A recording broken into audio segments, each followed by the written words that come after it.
Staying with events in Berlin, and political opponents of the German Chancellor have seized upon the attack there, blaming Angela Merkel's open-door migrant policy for the attack. Well, how Mrs Merkel now responds to the atrocity could fundamentally affect her leadership and the outcome of German elections next year.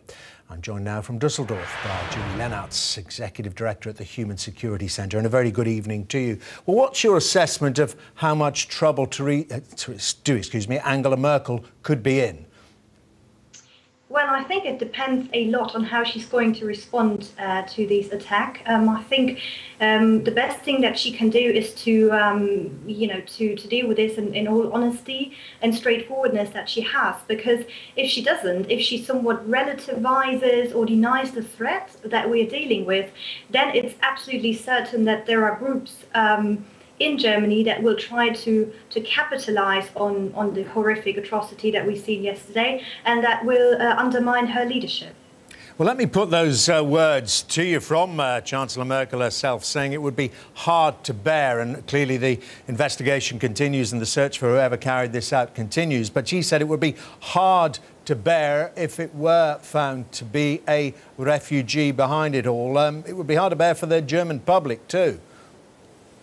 Yes, I mean, Germany has graciously welcomed a very large number of people, many of them who haven't been going through a proper vetting and registration process. And I think it would really have a bad effect, not just on the political discourse, but also on society as a whole if it turns out to be a refugee. And let's not forget, this wouldn't be the first time. I mean, previous attacks that happened in Germany this year, I'm referring, for instance, to the attack in Würzburg and Ansbach, they were carried out by refugees, and other attacks that have been prevented were also linked to refugees. So this wouldn't be the first time. Obviously, the most horrific one so far, and with a huge symbolism, a few days before Christmas, attacking a Christmas market. I mean, Christmas markets are a very beloved German tradition, where people go with their families and their friends, have a good time to forget about the ills of the world, and then to go there and kill wholly innocent people, that will have a very bad effect on the country. So what does she need to do in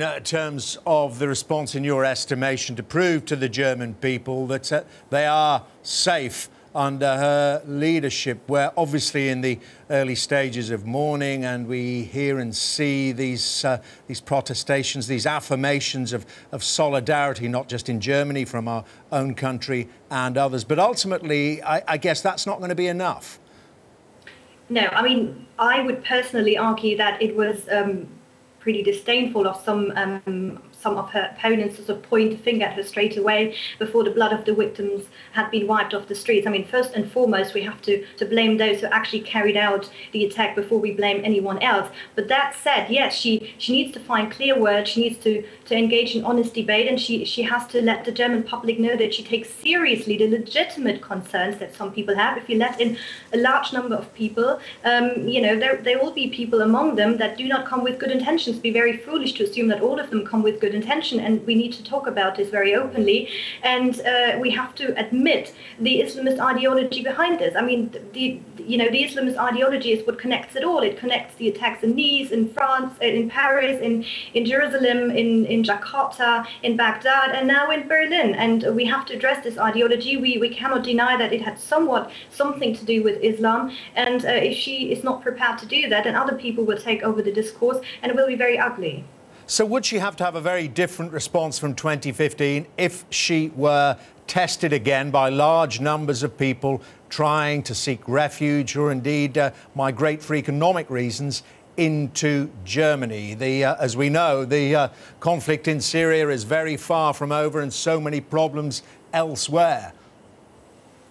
Yes, I mean, the fall of Aleppo will probably just reinforce many of the problems that we've been facing, will drive more young men into the arms of terrorist organizations, and will bring more refugees to our shores. And I think one lesson that we need to learn from all of this is that it isn't so much the problem that we are helping people in need, but that we need some due process. And some of the biggest criticism leveled against her was basically taking in these people without proper registration. And I think that's something we need to look at very hard, to at least minimize the threat, because let's be clear, we cannot eradicate the threat, these people have to be lucky once, we have to be lucky all the time, and that is something that we just cannot change. So is that your assessment then, that it's just really she needs to change the discourse, but does she actually need to do practical things like up the visible security?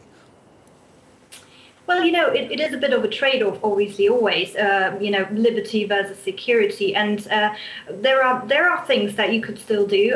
But on the other hand, we have to be absolutely clear. I mean, that is what they want, right? They want to take away our liberties, and they want to take away all the fun that we have. And, if you have more police presence at Christmas markets than Santa Clauses at some point, then, the whole sort of meaning of Christmas markets get lost. So it's a very fine line that we have to walk when it comes to these issues. And as I said before, there is never 100% security. You can just take measures to minimize the risk. And one of these measures would be to, if you take in large numbers of people into your country, to do this with due process.